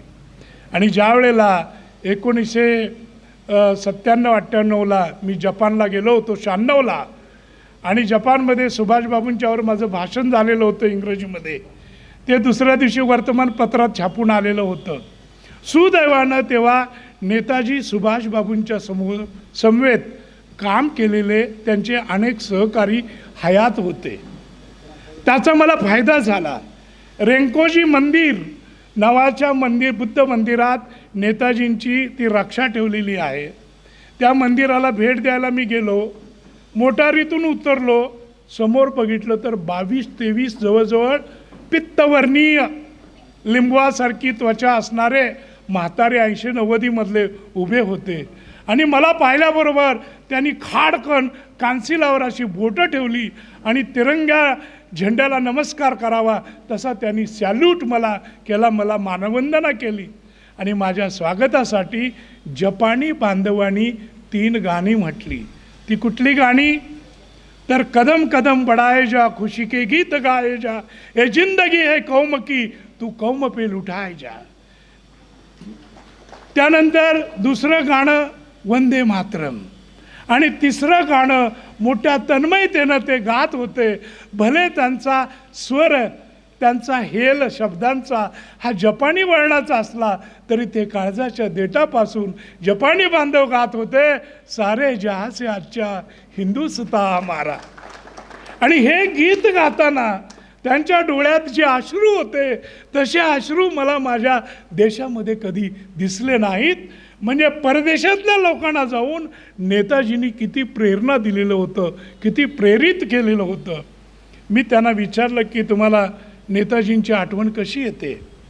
त्यापैकी काही जण नेताजींचे ड्रायव्हर होते. कुणी 2 महिने काम केलं सुभाषबाबूंच्या बरोबर, कुणी 2.5 वर्ष सैन्यामध्ये काम केलं. ते सगळे मला भेटावून सांगायला लागले की 40-50 वर्षापूर्वी आमच्या आयुष्यात घडलेला हा प्रसंग, पण जीवनामध्ये एखादा फरिश्ता आपल्या वाट्याला यावा आणि त्याची सूर्यकिरणांनी, त्याच्या सुवर्णाच्या किरणांनी सोबत करावी, तशा नेताजींच्या स्मृती आम्ही अजून जपून ठेवलेल्या आहेत. खरं म्हटलं तर असे विषय ज्या वेळेला आपण घेतो त्यावेळेला विषयाचा विस्तार मोठा असतो, तो आशय थोडक्यात मांडायचा असतो. गांधी, नेहरू, सुभाष या तिघांमधलं भांडण किंवा वादविवाद माहिती आहेत. 1939ला सुभाषबाबूंना, जे काँग्रेसचे 2 वेळा अध्यक्ष होते, कलकत्त्याच्या सभेमध्ये गांधीजींनी ठराव मांडला आणि सुभाषबाबूंना काँग्रेसमधून काढून टाकलं. त्यावेळेला नेहरू हे सुभाषपेक्षा 6 वर्षांनी मोठे, नेहरू आणि सुभाष एकमेकाला भाऊ मानायचे. नेहरू उभे राहिले आणि म्हणाले, बापू सुभाषवर एवढा अन्याय करू नका. मग गांधीजी काही ऐकायला तयार नव्हते. गांधीजींनी त्यांना वज्राहून कठोर होते, त्यांनी काढून टाकलं. आणि नेहमीसारखा जसे प्रत्येक वेळी कलकत्त्याला गेल्यावर नेहरू सुभाषबाबूंच्या घरात उतरायचे, तसा त्या दिवशीसुद्धा त्यांचा मुक्काम सुभाषबाबूंच्या घरामध्ये होता. दुसऱ्या दिवशी सकाळी नेहमीप्रमाणे सुभाषबाबूंनी मोटार काढली आणि नेहरूंना हावडा स्टेशनवर सोडायला ते निघाले. तेवढ्यात त्यांची एक 7-8 वर्षाची गीता नावाची पुतणी धावत आली. तिच्या हातामध्ये गुलछडी होती, गुलाबाचं फूल होतं. चाचाजींना गुलाब खूप आवडतात, तिला माहिती होतं. तिने सुभाषबाबूंच्या हातात दिला तो गुलाब. सुभाषबाबूंनी गुलाबाचं फूल खुडलं आणि नेहरूंच्या कोटावर लावायला लागले. त्यावेळेला नेहरूंच्या लक्षात आलं की गुलाबाचा काटा रुतून सुभाषच्या बोटातून रक्ताचा थेंब ओघळतोय. त्यामुळं नेहरू म्हणाले, रे लुक लुक सुभाष, रक्त रक्त. त्यावेळेला सुभाषबाबू हसले. त्यांनी कोटातून रुमाल काढला, रक्त टिपलं आणि ते म्हणाले, त्याचं एवढं काय, जाऊ द्या बडे भाई, विधात्यानं फुलं दिली तुमच्यासाठी, काटे ठेवले माझ्यासाठी. मला असं वाटतं की एरवी लेखकाला दोघातला प्रसंग मांडण्यासाठी 50 पानं लागली असती, ते एका पॅरेग्राफमध्ये लेखकाला कौशल्यानं सांगता येतं. तुम्ही म्हणाले याच्यात खरं किती आणि खोटं किती. तिघांची मैत्री बरोबर आहे, तिघांचे संबंध, काँग्रेसमधून काढलं हेही बरोबर, नेहरूंच्या मुक्काम बाबूजींच्या घरात असायचं हेही नक्की, ते त्या स्वतःच्या मोटारीनं सोडायला जायचे ते नक्की, पुतणीचं नाव गीता हेही नक्की. फक्त तिच्या हातामध्ये मी गुलाबाची दांडी दिली आणि तो प्रसंग पुढचा रंगवला. मला वाटतं हे लेखकाला मोठं ऐतिहासिक असो सामाजिक असो हे मोठं भान ठेवावं लागतं. आणि मित्रो, माझ्या आयुष्याच्या उत्तरार्धामध्ये मी जे आत्तापर्यंत अनेक शास्त्रज्ञांची चरित्र वाचली, अनेक महानायकांचा अभ्यास केला, अगदी नेपोलियन बोनापार्टपासून अलेक्झांडरपासून सगळीकडं सगळे वाचले, आणि शेवटी माझी डोळे थांबले ते एका मंत्र पावलाशी. आणि ती मंत्र पावलं म्हणजे फक्त छत्रपती शिवाजी महाराज. शिवाजी महाराजांचा पराक्रम आणि त्यांचं लोकोत्तर कार्य याच्याकडे मी ओढला गेलो. आणि मग शिवाजी महाराजांच्यावर शिवाजी महासम्राट नावाची कादंबरी मालिका मी जाहीर केली, ज्याच्यातले 3 कादंबऱ्या आलेल्या आहेत, त्या तुम्ही जरूर वाचा. अनेक तरुण अनेक चाहते आम्हाला विचारतात सभेमध्ये की जीवनामध्ये चारी धामामध्ये जायचं असेल तर पहिलं कुठं जावं, काशीला जावं, रामेश्वराला जावं, कुठं जावं, जमुनोत्रीला, गंगोत्रीला. पण कोकणामध्ये होऊन गेलेले 100 वर्षापूर्वी कवी माधव यांनी त्याचं उत्तर देऊन टाकलेलं आहे, मथुरा वृंदावन काशी रामेश्वर कोणाला. मथुरा वृंदावन काशी रामेश्वर कोणाला, ज्या अभाग्याने रायगडनं देखिला त्याला. म्हणजे जीवनात कुठलीही तीर्थयात्रा तुम्ही नाही केली तरी चालेल, पण रायगडाच्या पायरीवर जाऊन तुम्ही आपलं मस्तक टेकलं पाहिजे. अरे छत्रपती शिवाजी महाराज, मला असं वाटतं की शिवरायाचे 8वावे स्वरूप, शिवरायांचा 8वावा प्रताप, रामदास स्वामींनी शिवरायांच्यावर जे काव्य लिहिलेलं आहे तसं अमर काव्य लिहिण्याची शेक्सपियर किंवा वर्ड्सवर्थमध्ये सुद्धा ताकद नव्हती. एवढ्या अचूकपणे त्यांनी शिवरायांचं जे वर्णन केलेलं आहे, तर या शिवरायांच्या जीवनाचा आपण अभ्यास करायला पाहिजे. किती दृष्टी, माणसं कशी निवडली हो. महाडमधून चालले होते, लग्नाची वरात होती, दांडपट्टा एक तरुण खेळत होता, लेझिम डौलदारपणे खेळत होता, 6-6.5 फूट उंच, सागाच्या फोकेसारखा, त्याची ती चपळता, त्याच्या अंगातली लवलव महाराजांनी बघितली आणि म्हणाले, अरे त्याला बोलवा. तो महाराजांच्या जवळ आला. महाराज म्हणाले, तुझ्या शरीर सौष्ठवावर मी खुश आहे बेटा, तू एक 4-5 दिवसानं राजगडला ये, मी तुला शिलेदार बनवतो. महाराजांकडे तो आला, राजगडला शिलेदार बनला. त्याला शिलेदारीचा अंगरखा देताना किंवा वस्त्र देताना महाराज म्हणाले, माझी खात्री आहे की 1 वर्षाच्या आत तू माझा सरदार बनशील. आणि तो सरदार तर बनलाच, पण मराठ्यांच्या इतिहासामध्ये तानाजी मालुसरे या नावानं तो अमर झाला. मला वाटतं शिवाजी महाराजांची ही दृष्टी, शिवाजी महाराज. आणि मी या पावसाळ्यामध्ये लखनौला माझं भाषण झालं. लखनौमध्ये मी नेपोलियन बोनापार्ट आणि शिवाजी महाराज यांची तुलना केलेली होती. नेपोलियनला 52 वर्षाचं आयुष्य मिळालं. आपण कधी विचार केला आहे की शिवाजी महाराजांना किती वर्षाचं आयुष्य मिळालं? फक्त 18,633 दिवस, म्हणजे 49 वर्षाचं आयुष्य. 49 वर्षामध्ये त्यांनी जे महान कार्य करून ठेवलेलं आहे, त्या वाचताना आपण पिढ्याच्या पिढ्या त्याच्यावर पोचल्या गेलेल्या आहेत. हे महाराजांचं कर्तृत्व. महाराजांची दैनंदिनी पहा आणि दुसऱ्या कोणाचीही पहा. मला मोठा मराठ्यांच्या इतिहासाबद्दल आनंद हा वाटतो की एखाद्या बड्या ग्रामपंचायतीचा सरपंच जर आपल्या पक्षाचा निवडून यायचा हवा असेल, मंत्रालयातनं फोन केला तर तो म्हणतो की मला जरा प्रायव्हेट जेट पाठवा ना, मग मी येतो. तो प्रायव्हेट जेटनं सुद्धा त्याला मुंबईला, दिल्लीला नेलं जातं. काळ तो होता जेव्हा प्रायव्हेट जेट नव्हतं, 6 पदरी रस्ते नव्हते, कुठल्याही नदीवर ब्रिज नव्हता. त्यावेळेला हत्ती घोडी घेऊन अटकेवर मराठ्यांनी झेंडे रोवले. हा आमच्या बापजाद्यांचा पराक्रम हा श्रेष्ठ होता. त्या कर्तृत्वाची तुलना आज कुठेही होऊ शकत नाही. आणि म्हणून संभाजी राजे असोत, शिवाजी राजे असोत, या किंवा आमचा बाजीराव पेशवा असू दे, किंवा आमचे सदाशिवराव भाऊ असोत, शिंदे, होळकर, ह्या सर्व जाती धर्माच्या मराठ्यांनी जो पराक्रम घडवलेला आहे, तो महापराक्रम मला नेहमीच भुरळ पाडतो आणि त्याच्याबद्दल नोंदी करताना मला खूप आनंद वाटतो. शिवाजी महाराजांची 1-2-3च छोट्या गोष्टी मी तुमच्या पुढं सांगणार आहे. की कुडाळ, तुम्हाला माहिती आहे, कुडाळला महायुद्ध झालं. अनेकांना आश्चर्य वाटेल की महायुद्ध कुठं आलं, पण झालं होतं. ती तारीख होती 5 नोव्हेंबर 1664.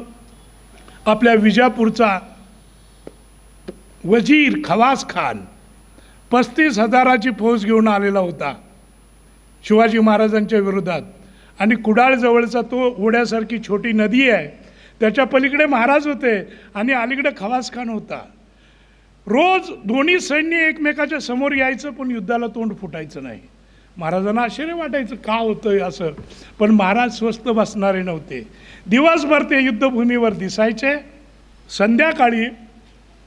आपल्या शिबिरात गेल्यावर सायंकाळी ते आंघोळ स्नान करायचे, देवपूजा करायचे, घोड्यावर बसायचे आणि घोड्यावरून 25-28 किलोमीटर मालवणला जायचे समुद्र किनाऱ्यावर आणि त्या सिंधुदुर्ग किल्ल्याच्या पायाभरणीच्या निर्मितीच्या दृष्टीनं त्यांचं काम चालायचं रात्रभर. असं अनेक दिवस चाललेलं होतं. आणि महाराजांच्या काही लक्षात येईना की हा खवास खान युद्धाला तोंड का फोडत नाही, कारण खवास खानकडे 35,000 जवळजवळ फौज होती आणि महाराजांकडे फक्त 12-13,000. त्यांना हे व्यस्ततेचं कारण कळत नव्हतं. खरं कारण असं होतं की बाजीराजे घोरपडे म्हणजे सुद्धा भोसलेच. आणि हा बाजीराजे घोरपडे ज्यांचं स्वप्न होतं की शहाजीच्या पुत्राला मी स्मशान दाखवल्याशिवाय मी स्वर्गामध्ये जाणार नाही, आणि त्याने त्याची तयारी केलेली. 8 लाख मोहरा घेऊन तो मुधोळला आलेला आपल्या गावी जागिरीजवळ, आणि मुधोळच्या रानामध्ये 8,000 घोड्यांची पागा त्यांनी तयार ठेवलेली होती आणि खवास खानाला निरोप पाठवलेलं होतं की तू फक्त शिवाजीनं राजांना गुंतवून ठेव आणि मी येतो. आणि हे दोघं येऊन शिवाजी महाराजांच्यावर हमला करणार होते. एके दिवशी काय झालं की खवास खान बाहेर तिथे उभा होता, तेवढ्यात त्याचे 2-3 सहकारी धावत आले आणि म्हणाले, या अल्लाह, या तोबा, घात झाला. खवास खानने विचारलं, अरे काय झालं काय? आणि म्हणे, खान साहेब तुम्ही इथे काय वाट बघताय? तिकडे मुधोळला 2 दिवसापूर्वी शिवाजी राजांनी हमला करून ती पागा मोडून काढलीच, पण द्वंद्व युद्धामध्ये बाजीराजे घोरपडेला ठार मारलंय. याचं एकदम डोकं फिरलं, गरगरलं. पुढं बघतोय तर ओढ्याच्या पलीकडे शिवाजी महाराज उभे आहेत. आणि ह्याला कळलं तर की 2 दिवसापूर्वी महाराज गुपचूप त्या आंबोलीपासून 250 किलोमीटर कर्नाटकामध्ये जाऊन त्यांनी हमला करून बाजी घोरपड्याचा निपात केलेला होता. आणि हे सगळं कळल्यावर खवास खान बेहोश झाला, तिथेच गुडघ्यावर पडला आणि अल्लाची करुणा भाकू लागला, अय अल्लाह, आखिरकार इस भूमि में कितने शिवाजी है, मेरे सामने खड़ा है वो शिवाजी कौन? और सुना है 4 दिन पहले जिसने बाजीराजे को खत्म किया वो शिवाजी कौन? और सुनता हूँ भरे रात समंदर के किनारे जाके नए दुर्ग निर्माण की बातें करने वाला वो तीसरा शिवाजी कौन? हे शिवाजी महाराजांचं धाडस, कर्तृत्व आणि चपळता होती. आणि पुन्हा एकदा मी तारीख सांगेन, 5 नोव्हेंबर 1664ला शिवाजी महाराजांनी कुडाळचं युद्ध जिंकलं.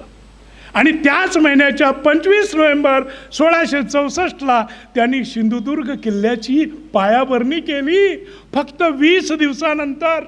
आणि लाखो पोलाद, जस्त वगैरे त्या पाण्यामध्ये लाखो कोणी त्यांनी टाकलेला आहे.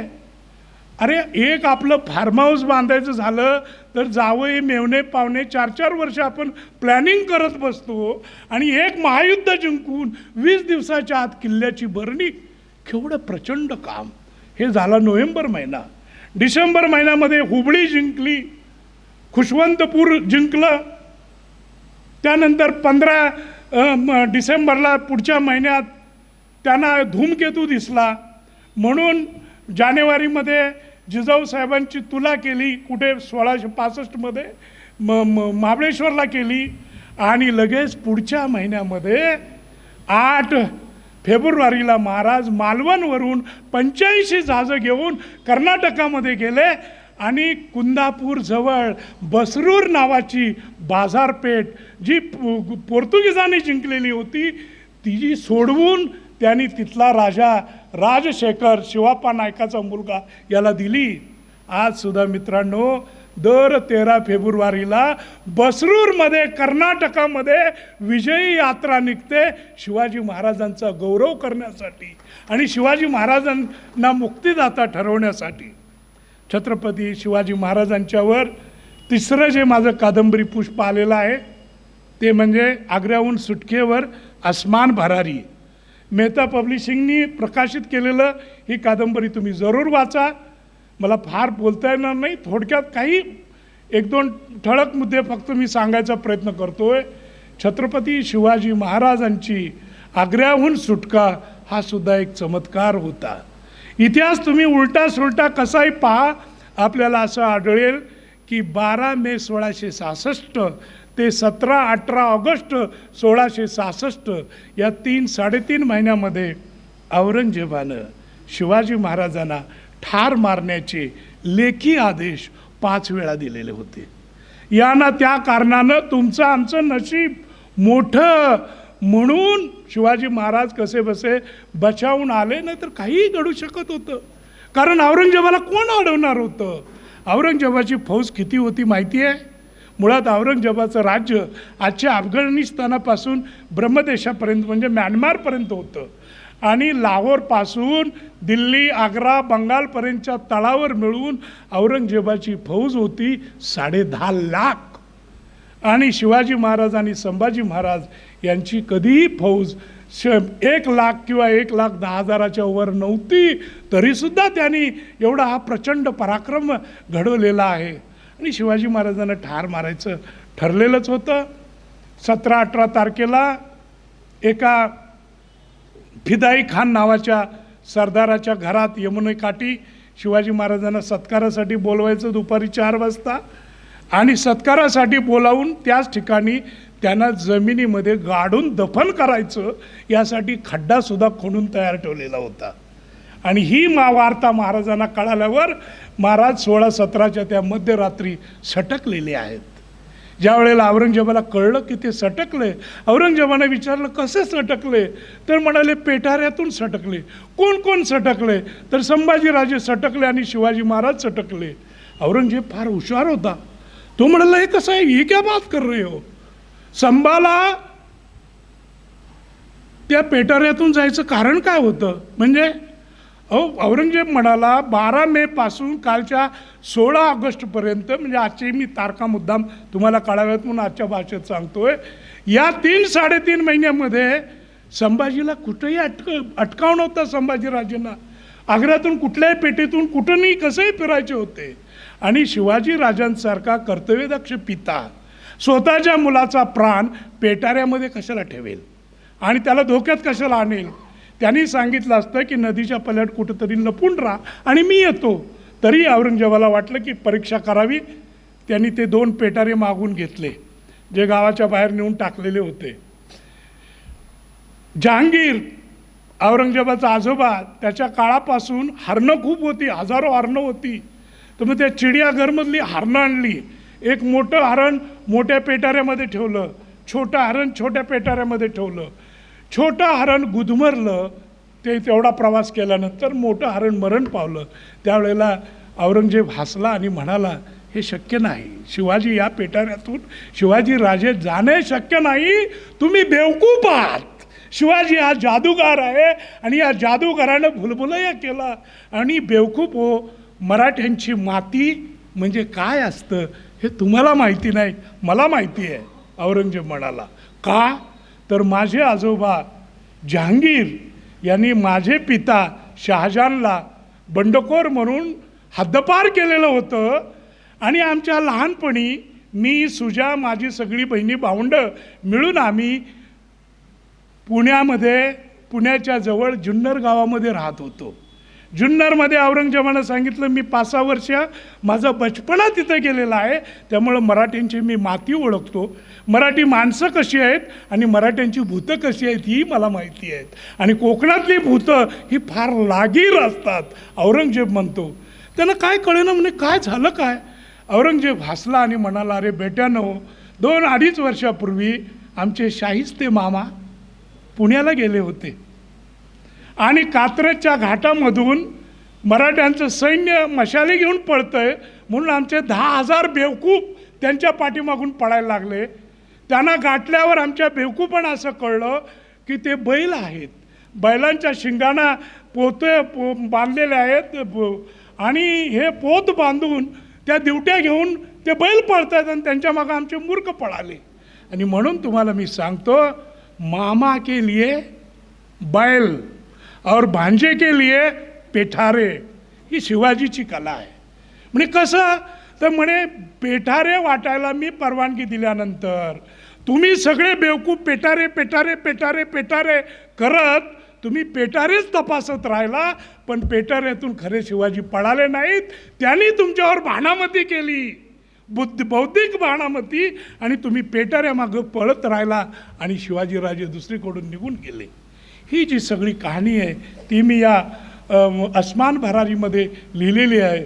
आणि वस्तुस्थिती आहे मित्रांनो, की जेव्हा शिवाजी महाराज सटकले त्यानंतर अगदी 96 कलमी बखरसुद्धा आपल्याला सांगते, अनेक पुरावे आहेत की औरंगजेबाचे 2 लाख सैनिक 4 महिने गुजरातपासून बिहारपर्यंत सगळी जंगलं त्यांनी अशी छान मारलेली होती, की कारण शिवाजी महाराजांचं निघून जाणं ही एवढी मोठी काळी थोबाडीत औरंगजेबाच्या कीर्तीवर होती की औरंगजेब असा तडफडत होता.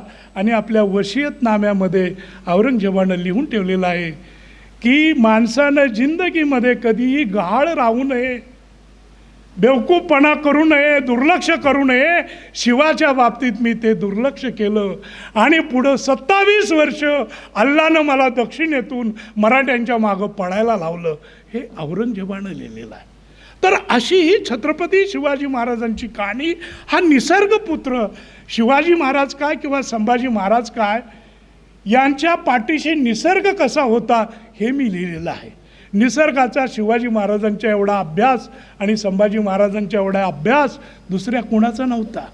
अन्यथा त्या लोणावळ्याजवळच्या उंबरखिंडीमध्ये कारतलब खान खाली येतो 3 फेब्रुवारी 1661ला. त्याच्याबरोबर जवळजवळ 30-32 हजार फौज असते. अचानक सगळ्या त्या खिंडीतून चौफेर आवाज येतात, शिवाजी महाराज की जय किंवा अशा मोठ्या घोषणा, हर हर महादेव घोषणा येतात. त्या एवढ्या मोठ्या घोषणा होत्या की त्या कारतलब खानाला वाटलं की मराठ्यांची फौज किमान 60-70 हजाराची आहे आणि त्या घाटामध्ये पाणी नव्हतं खिंडीमध्ये, आपण मरून जाऊ. आणि मग त्यानं तह केला. महाराजांनी असं कळवलं की अंगावरची वस्त्र तेवढी घ्या, घाला, आणि तुमचे 20-25 हत्ती आणि ज्या काही तलवारी बिलवारी आहे 10-12 हजार किंवा घोडी 2-3 हजार सगळी टाकायची आणि खालापूरपर्यंत पळत जायचं, तोपर्यंत मागं बघायचं नाही. आणि गेलं पळून निघून. पण वास्तवात काय होतं तर नेताजी पालकर आणि शिवाजी महाराजांच्याकडं फक्त 1200 लोक होते. म्हणजे जगाच्या इतिहासामध्ये 1200 सैनिकांनी 30-35 हजाराची फौज घाबरवून न लढता पळवून लावल्याचं हे जे उदाहरण आहे ते छत्रपती शिवाजी महाराजांच्या बाबतीत आहे. म्हणून लोक मला ज्या वेळेला विचारतात की संभाजीराजांकडून काय शिकावं आणि शिवाजी महाराजांच्याकडून काय शिकावं, मी लोकांना सांगतो की साफल्यपूर्ण जीवन हे समाजासाठी, देशासाठी, मातीसाठी कसं जगावं हे छत्रपती शिवरायांकडून शिकावं. आणि प्रसंगी आपल्या देश देव धर्मासाठी, वतनासाठी, आपल्या इज्जतीसाठी, आपल्या मातीसाठी, देशासाठी कसं लढावं आणि लढून मरावं हे संभाजीराजांचं चरित्र शिकवतं. आणि म्हणून या पद्धतीनं त्या साहित्याचा अभ्यास करता येईल. खूप बोलण्यासारखं आहे, पण थोडक्यात मला एवढे सगळे मुद्दे मांडता येणं अशक्य आहे. पण तरीही मी शेवटी माझ्या भाषणाच्या फक्त एक आठवण 1 मिनिटामध्ये सांगतो आणि थांबतो. मी सुरुवातीला तुम्हाला सांगितलेलं आहे की पानिपत कादंबरी एवढी खपली की कोल्हापूरला मी पानिपत नावाचा बंगला बांधला. त्या बंगल्याचं बांधकाम चालू होतं. योगायोगानं त्यावेळेला मी तिथे हजर होतो. समोरून एक नाथपंथी बुवा आले, 6-6.5 फूट उंच, आगडबंब देह, अशा जटा मोठ्या मोठ्या, अंड्या एवढे डोळे आणि तीर कमटा नाचवत अल्लख निरंजन, अल्लख निरंजन. माझ्या बंगल्याच्या समोर येऊन उभे राहिले, त्या अंडर कन्स्ट्रक्शन बंगल्याच्या. काहीतरी त्यांना वास लागला, असं केलं, आत आले आणि मला म्हणाले, वत्सा ही वास्तू कोणाची? मी म्हटलं बाबा माझीच. त्यांनी आपला राठ हात माझ्या डोक्यावर ठेवला आणि मला म्हणाले, बेटा तुला कल्पना आहे तू किती भाग्यवान आहेस? मी म्हटलं बाबा काय झालं? ते म्हणाले, अरे एक दिन आप मुझे ढूंढते रहोगे, मैं गारंटी के साथ अभी लिखे दे दूंगा कि इस भवन में एक दिन खाली लाखों और करोड़ों की ही गिन्नत होगी, इतनी लक्ष्मी यहाँ नर्तन करेगी. बऱ्याच वेळेला शुद्ध पुरुष जे असतात, त्यागी पुरुष असतात, त्यांची जुबान मित्रांनो खरी ठरते. आणि त्या बाबांची जुबान खरी ठरलेली आहे. आजसुद्धा माझ्या त्या बंगल्यामध्ये फक्त लाखो आणि करोडोच मोजले जातात, कारण ती वास्तू मी कोल्हापूरच्या युथ बँकेला भाड्यानं दिलेली आहे.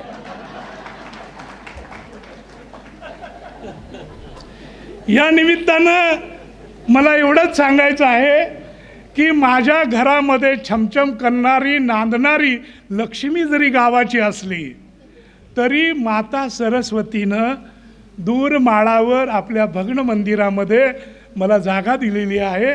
आणि तिच्या पुढे, देवाऱ्यापुढे तिच्या कधी अण्णाभाऊंची कहाणी, कधी नागकेशर, आणि मुख्यतः ही आमची ग्रेट कांचना सर्कस.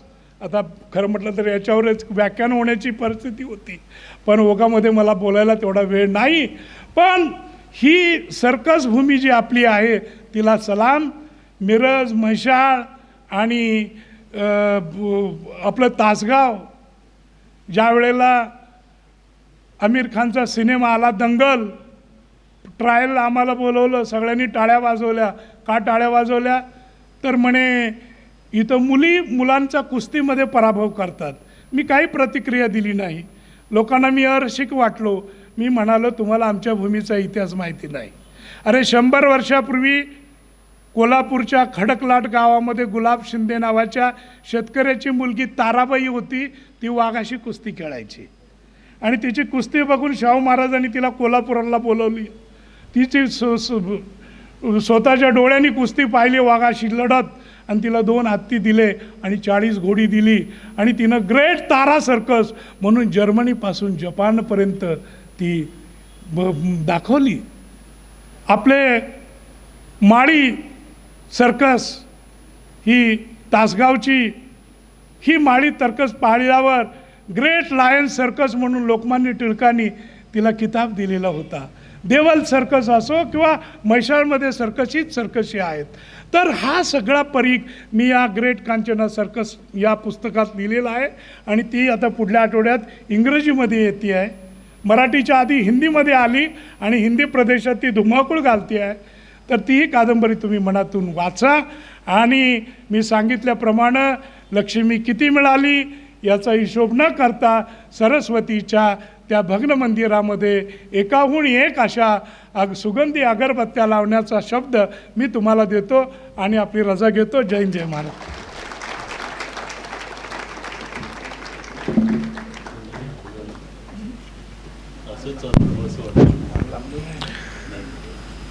आपल्या जीवन प्रवासापासून लेखन प्रवासापर्यंत मी भेट देतो तुम्हाला लायब्ररीला. मनापासून धन्यवाद सर.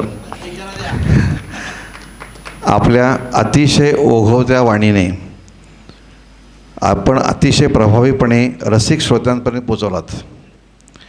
ही आपली लेखन कारकीर्द, लेखन प्रवास याही पुढे असाच उत्तुंगपणे आणि उत्स्फूर्तपणे सुरू राहावा यापासून आम्हा सर्व मिरजकर रसिक श्रोत्यांकडून आपणास हार्दिक शुभेच्छा.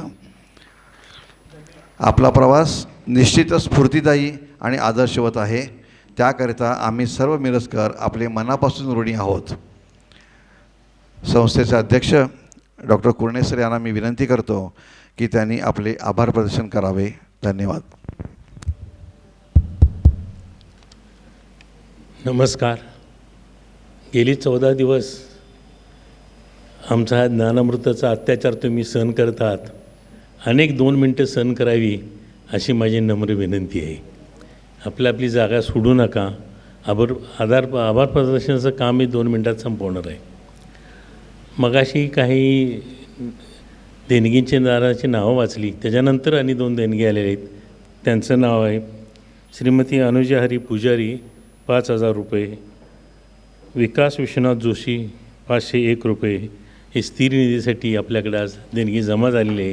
संस्था त्यांची सर्व देणगीदारांची कायम ऋणी राहील. आभार मानायचं गोड काम माझ्याकडे आलेलं आहे. अजून जागेवरून कोणी उठलेलं नाही. हे भाषण संपूच नये असं मला तरी वाटतं आहे. आपलं काय मत आहे? बरोबर आहे. विश्वासराव पाटलांनी आजकाल आपण ऐकतो बदली झाली की पहिली भेट मुंबईला असते, माझी बदली बदलून करून घ्यायला. कुठलेही क्षेत्र घ्या, शिक्षक घ्या, डॉक्टर घ्या, कुठल्याही क्षेत्रात बदली झाली की पहिलं काम थांबवायचं कसं. आणि ह्यांनी काय केलं पाटलांनी, कुठं बदली झाली तिथं नवीन कादंबरी लिहिली. हा त्यांचा मोठेपणा आहे. खरं आहे की नाही? आलेल्या असं स्वतःच्या अनुभवावर त्यांनी एक कादंबरी लिहिली. हा खरा लेखक, ही खरी स्फूर्ती यांना आपल्या सर्वांच्या वतीने मी वंदन करतो. इतके ते आपल्या कामात बिझी असूनसुद्धा उद्घाटनाच्या कार्यक्रमाला येऊ शकले नाहीत. पण आज क्लोजिंग सेरेमनीला आल्याबद्दल तुम्हा सर्व श्रोत्यांच्या तर्फे आणि संस्थेच्या तर्फे मी अत्यंत ऋणी आहे आणि त्यांचा आभार मानतो. आणि त्यांनी असंच वरचेवर मिरजेला भेट द्यावी, मिरजेला विसरू नये ही विनंती करतो. थँक्यू. वसंत व्याख्यानमालेला गेले 101 वर्षे आपण श्रोते लोक साथ देतात. वर्षालाच नवीन श्रोते असतात, पण सर्व श्रोत्यांची हजेरी असते. म्हणून वक्ते आहेत म्हणून श्रोते आहेत म्हणून ही वसंत व्याख्यानमाला चालू आहे. आणि याचं सर्व श्रेय तुम्हा सर्व श्रोत्यांना आहे. त्याबद्दल आपणच टाळ्या वाजवून आपलं अभिनंदन करून घेऊ. हे काम चालतं आहे म्हणजे आम्ही खुर्चीवर बसलेले ते की ज्या तिरपुळी मी आगाशे आमची नावं घेतली जातात, पण आम्ही काय काम करत नाही. खरे काम करणारे तुम्ही बसलेले श्रोते लोक आणि स्वयंसेवक म्हणून काम करणारे, स्वइच्छेने काम करणारे, कशाची अपेक्षा न करता काम करणारे या लोकांचं खरं कौतुक आहे. आणि 101 वर्ष झालं सेवक वर्ग आम्हाला जो मिळत गेलेला आहे हे त्यांच्यामुळे शक्य होते. या सर्व लोकांचं मी अत्यंत आभारी आहे. परत असले कार्यक्रम करायचे म्हणजे पैसे तर लागतातच. त्यात असली सर्व देणगीदारांचा मी आभारी आहे. आणि सर्व शुभेच्छा देणारे जाहिरातदार, बॅनर देणारे PNG Gadgil, Sangli urban bank, builders, सर्व कामाला जिकडून पैसे मिळतात त्या पैशावरच हे कार्यक्रम आम्ही करू शकतो आणि ही 101 वर्षाची परंपरा टिकवू शकतो.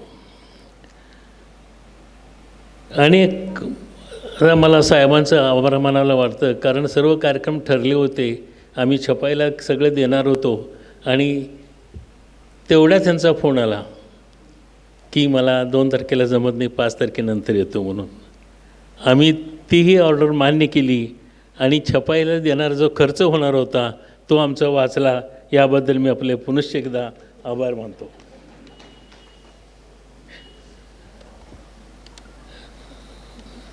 आणि या वसंत व्याख्यानमालेला प्रसिद्धी दिल्याबद्दल सर्व पत्रकार आणि व्हिडिओवाले आहेत त्यांचे सर्वांचे आभार. सांगली मिरज कुपवाड महानगरपालिकेचे स्वच्छता कर्मचारी ज्यांनी आम्हाला हे सभागृह मुक्तांगण स्वच्छ करून दिलं त्याबद्दल त्यांचे आभार. हॉटेल किरण आमच्याकडे येणारे सर्व पाहुण्यांची काळजी घेत होते त्यामुळे आम्ही निश्चिंत होतो, त्यांचेही आभार. ओंकार सावंत डेकोरेटर्स यांचं लाईट, ध्वनिमुद्रिका आणि आपल्या सर्वांची बसण्याची व्यवस्था करतात त्याबद्दल त्यांचे आभार. पोस्ट ऑफिस कर्मचारी यांचे आभार. आणि ही वसंत व्याख्यानमाला यशस्वी झाली की नाही ते तुम्ही ठरवायचं आहे, मी सांगणार नाही.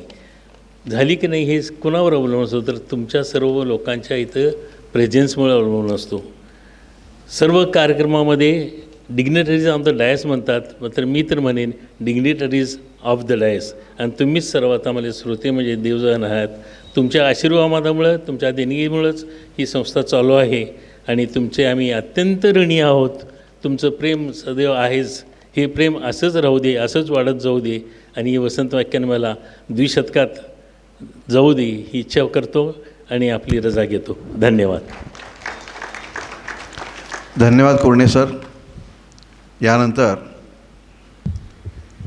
एक उद्घोषण आहे. कुरणे सरांनी सांगितल्याप्रमाणे आपण सर्वजण भरभरून प्रेम करता व्याख्यानमालेवर आणि देणगीदारांच्या रूपानं आम्हाला काही कमी पडून देत नाही. तर आत्ता मी एक आत्ता झालेली देणगी डिक्लेअर करणार आहे. डॉक्टर MG म्हेत्रे आणि डॉक्टर प्रदीप M म्हेत्रे यांच्याकडून कैलासवासी गणपतराव अप्पाजी म्हेत्रे, कैलासवासी श्री बजरंग गणपतराव म्हेत्रे आणि कैलासवासी सौभाग्यवती मीनल प्रदीप म्हेत्रे यांच्या स्मृतिप्रित्यर्थ 51,000 रुपयाची देणगी प्राप्त झालेली आहे. संस्था आपली ऋणी आहे. यानंतर श्री सुहास दिवेकर यांना विनंती करतो की त्यांनी वंदे मातरम् म्हणावं.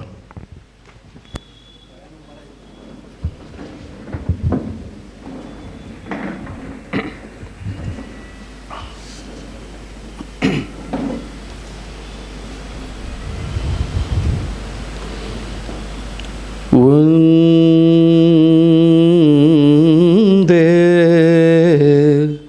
मातरम्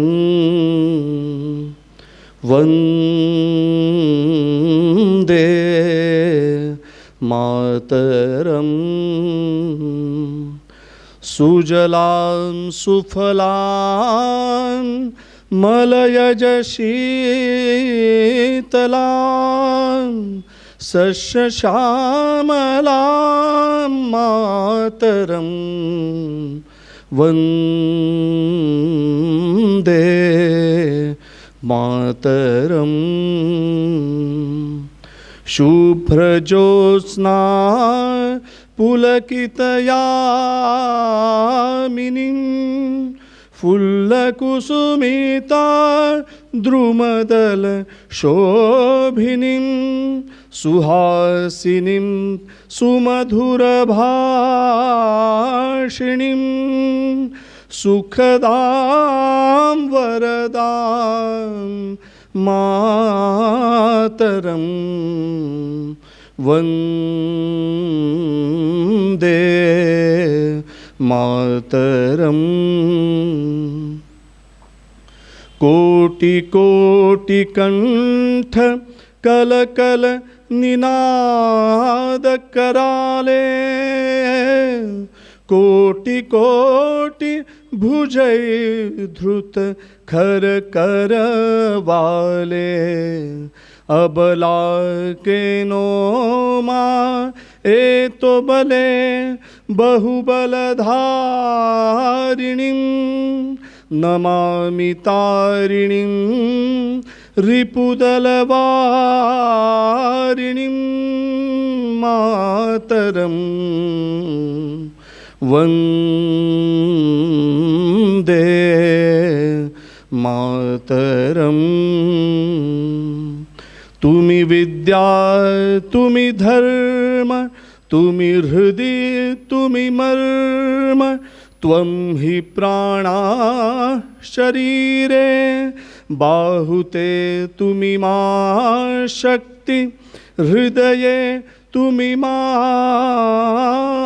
भक्ति तो मारई प्रतिमा गडी मंदिरे मंदिरे वन्दे मातरम्.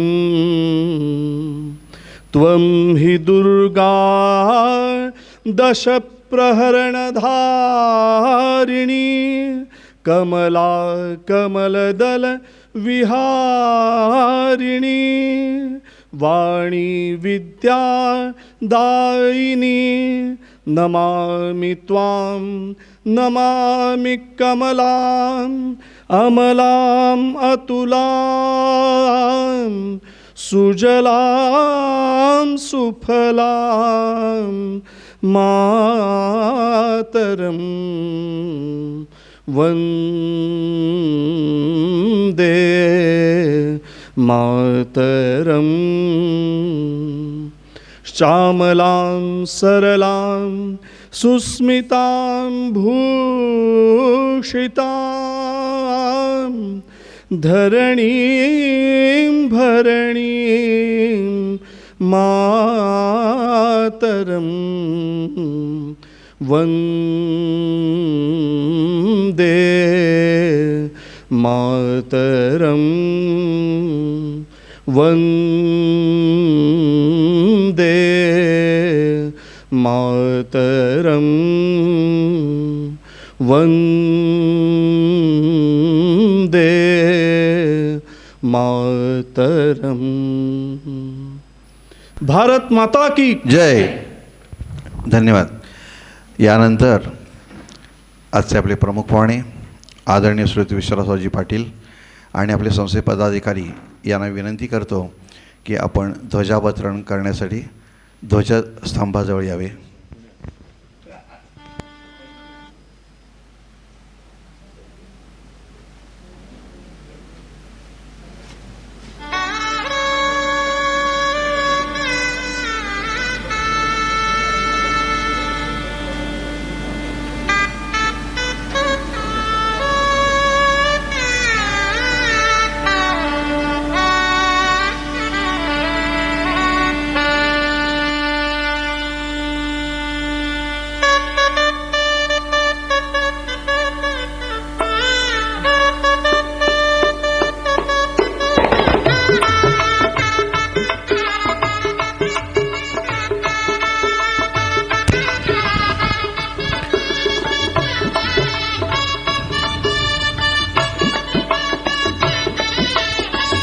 आपल्या व्याख्यानमालेच्या उद्घाटना दिवशी आपण ध्वजारोहण केलेलं असतं.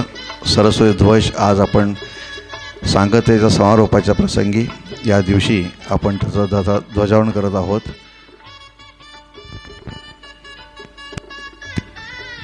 धन्यवाद.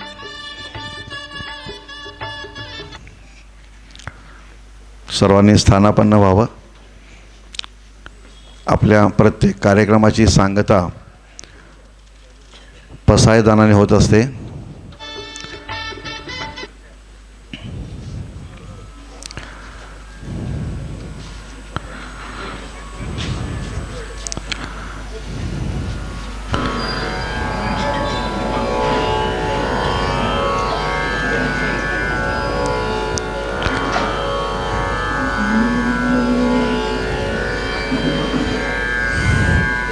कुमारी श्रावणी देशपांडे हिच्या सुश्राव्य आवाजामध्ये तिला पसायदान सादर करावं अशी मी तिला विनंती करतो. श्रावणी.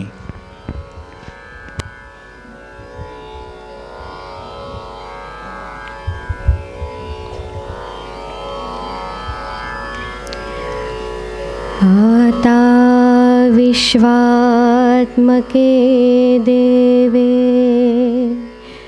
येणे वाग्यज्ञे तोषावे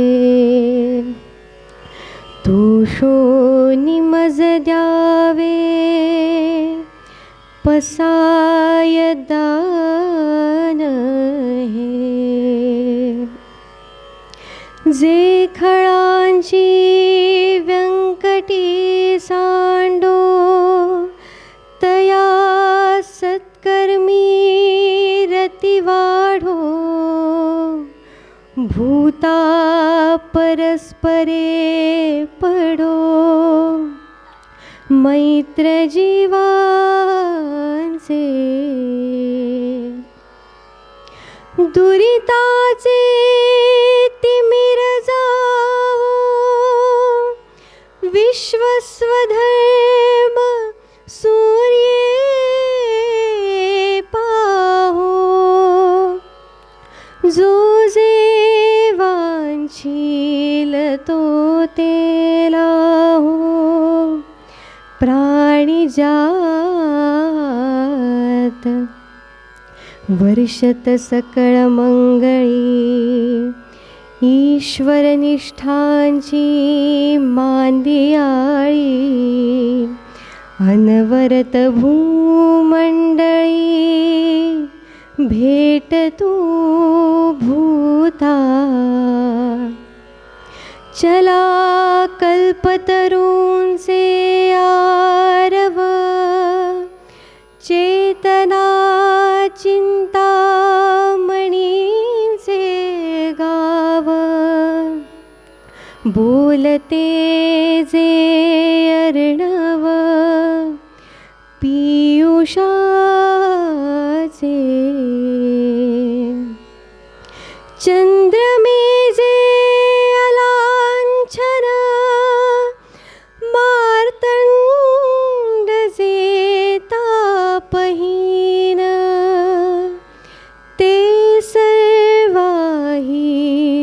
सदा सज्जन सोय रे होतु किंबहुना सर्वसुखी पूर्ण होनी तिही लोके भजिजो आदि पुरुखी अखंडित आणि ग्रंथोपजीविये विशेषी लोकीये दृष्ट विजये होआवे जी येथ म्हणे श्री विश्वेशराव हा होईल दानपसावो येणे वरे ज्ञानदेवो सुखिया झाला.